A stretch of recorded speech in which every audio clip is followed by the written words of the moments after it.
शांति।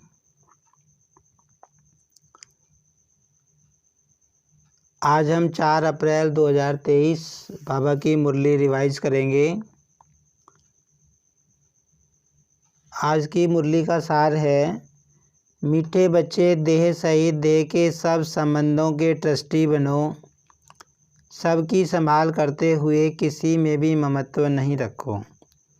बाबा ने कहा कि बच्चों को ट्रस्टी बनना है और किसी में भी ममत्व नहीं रखना है, सबकी संभाल करनी है, लेकिन ममत्व बाबा ने कहा किसी में होना नहीं चाहिए। आज की मुरली में प्रश्न है, इस ड्रामा में माया कौन सी भूलें जब करा देती है तब बाप अभूल बनाने आते हैं। तो बाबा ने बताया कि जो पहली भूल तो यही है कि ब्रह्म तत्व को ही परमात्मा समझ लेते हैं। बाबा कहते तत्व से योग लगाना तो मिथ्या है। तत्व से योग लगाने से विकर्म विनाश नहीं हो सकते, आत्मा के पाप नहीं कर सकते। बाबा कहते हैं, बाबा ने कहा कि जो दूसरी भूल करते हैं वो क्या समझते हैं कि हिंदुस्तान में रहने के कारण अपने को हिंदू धर्म का कह देते हैं, अपना असली धर्म जो देवी देवता धर्म है उसको भूल गए हैं। तो बाबा कहते इसके कारण धर्म की ताकत नहीं रही है। तो बाबा कहते जब ये 2 भूलें होती हैं तब बाबा आते हैं धरती पे और अभूल बनाते हैं, इन भूलों को करेक्ट कराते हैं। आज की मुरली में गीत है, कौन आया मेरे मन के द्वारे, ओम शांति। आगे आज बाबा ने बताया कि मेरा ना तो स्थूल शरीर है ना मेरा सूक्ष्म शरीर है, मैं साकार तन में आकर यहाँ पर बच्चों को पढ़ाता हूँ।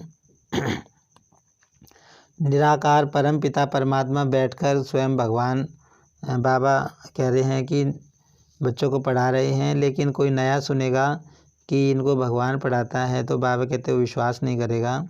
शिव भगवानुवाच ब्रह्मा शरीर के द्वारा बाबा कहते ज्ञान सुना रहा हूँ मैं। बाबा ने आगे कहा कि जो क्रिश्चियन होते हैं वो तो एक लेक्चर से कितनी आत्माओं को अपना बना लेते हैं, अपने धर्म में बना लेते हैं। बाबा ने कहा कि इस समय कितनी आत्माएं, कितनी तरह के धर्म हैं, कितनी जातियां हैं, लेकिन बाबा ने कहा सतयुग में एक ही धर्म होगा, एक ही जाति होगी। वहाँ इतने धर्म और जातियां और भाषा नहीं होती, वहाँ पर एक ही धर्म होता है, सुख की दुनिया होती है। बाबा ने कहा इतनी वैरायटी वहाँ नहीं होती। फिर बाबा ने बताया कि जो सन्यासी हैं वो भी तपस्या करते हैं, लेकिन उनके पास अहम ऑब्जेक्ट नहीं है, इसलिए उनको कोई ताकत नहीं मिलती। बाबा ने कहा उनका योग परमात्मा से भी नहीं है, इसलिए भी उनको ताकत नहीं मिलती। यहाँ तो ताकत तुमको मिलती है, स्वयं भगवान से तुमको ताकत मिलती है परमात्मा से पवित्र रहने के लिए। आगे बाबा ने कहा कि यह भूल कर दी है कि हिंदुस्तान में रहने के कारण अपने को हिंदू धर्म का कहते हैं। बाबा ने कहा हिंदू धर्म कोई धर्म नहीं है, वास्तव में असली धर्म है आदि सनातन देवी देवता धर्म, जिसको भूल गए हैं। और बाबा ने कहा जब यह भूल होती है तब बाप धरती पर आते हैं और इस भूल को करेक्ट कराते हैं, भूल को अभूल बनाते हैं। फिर बाबा ने बताया कि तुम्हारे अंदर जितना योग होगा तुम्हारी धारणा उतनी अच्छी होती जाएगी, तुम्हारा कहीं भी ममत्व नहीं होना चाहिए। बाबा ने कहा किसी भी चीज़ में तुम्हारा ममत्व नहीं होना चाहिए, तुम्हें देह सहित सब कुछ बाबा के हवाले करना है और ट्रस्टी बनना है। बाबा ने कहा कि सब कुछ बाबा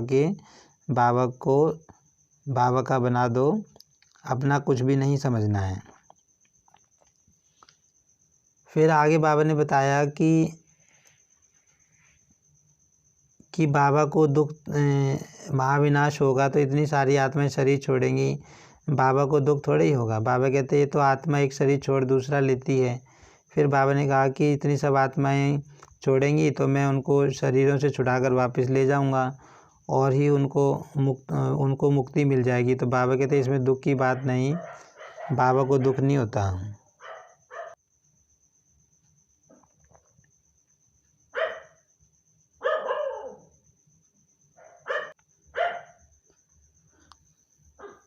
आगे बाबा ने बताया कि जो सन्यासी हैं तपस्या करते करते शरीर को छोड़ देते हैं, प्राणायाम चढ़ाते चढ़ाते गुम हो जाते हैं, तो बाबा कहते हैं ऐसे नहीं है कि उनकी आत्मा ब्रह्म में लीन हो जाती है या परमात्मा में लीन हो जाती है, ज्योति ज्योत समा जाती है। बाबा ने कहा ऐसा नहीं होता। आगे बाबा ने बताया कि अभी बाबा आए हैं, बच्चों को कहते हैं कि बाप को याद करो और वर्षे को याद करो, तो बाबा कहते हैं बाप बच्चों को ज़्यादा तकलीफ़ नहीं देते, सिर्फ बाबा को याद करने के लिए कहते हैं, जिससे बच्चों का कल्याण होना है, बच्चों को नई दुनिया की राजाई मिलनी है। बाबा कहते हैं मैं बच्चों को तकलीफ़ नहीं देता, बस यही कहता हूँ कि देही अभिमानी बनो। आगे बाबा ने बताया कि तुम्हें बच्चों में आदि में भी मोह नहीं रखना है, किसी में तुम्हारा मोह नहीं होना चाहिए, बिल्कुल नष्टो मोहा बनना है। बाबा कहते कि जो बच्चे हैं उनकी भी संभाल करो और उनको भी याद दिलाते रहो, शिव बाबा की याद दिलाते रहो, उनको भी कहो कि शिव बाबा को याद करो, बाबा के बारे में उनको भी बताओ। आज की मुरली में धारणा के लिए सार है, एम ऑब्जेक्ट को बुद्धि में रख पवित्र बनने के लिए पूरा नष्टो मोहा बनना है, पुराने शरीरों से ममत्व निकाल देना है। बाबा ने कहा कि पूरा नष्टो मोहा बनना है, शरीरों में भी मोह नहीं होना चाहिए। उठते बैठते बाप की याद में रहना है, किसी भी बात का अफसोस नहीं करना है, कभी भी बाप की निंदा कराने वाला कोई कर्म नहीं करना है। आज की मुरली में वरदान है, सदा स्नेह और सहयोग द्वारा अविनाशी रतन का टाइटल प्राप्त करने वाले अमर भव। बाबा ने कहा कि जो स्थापना के कार्य में सदा स्नेही और सहयोगी बनकर रहते हैं उनको अविनाशी रतन का टाइटल मिल जाता है, और ऐसे अविनाशी रतन को बाबा ने कहा कि माया हिला नहीं सकती, माया हलचल में नहीं ला सकती, कोई भी रुकावट आती है उनको रोक नहीं सकती। बाबा ने कहा वो वरदान उनको अमर भव का वरदान मिल जाता है, वो रियल गोल्ड बन जाते हैं, बाप के साथी बन जाते हैं, जो स्नेही हैं और बाबा के कार्य में सहयोगी हैं। बाबा कहते हैं वे बाप के कार्य को अपना समझते हैं, सदा साथ रहते हैं, इसलिए अविनाशी बन जाते हैं। आज की मुरली में स्लोगन है, पवित्रता की यथार्थ धारणा है तो हर कर्म यथार्थ और युक्ति युक्त होगा। आज की मुरली से हम स्वमान लेंगे, मैं आत्मा अविनाशी रतन हूँ। ओम शांति।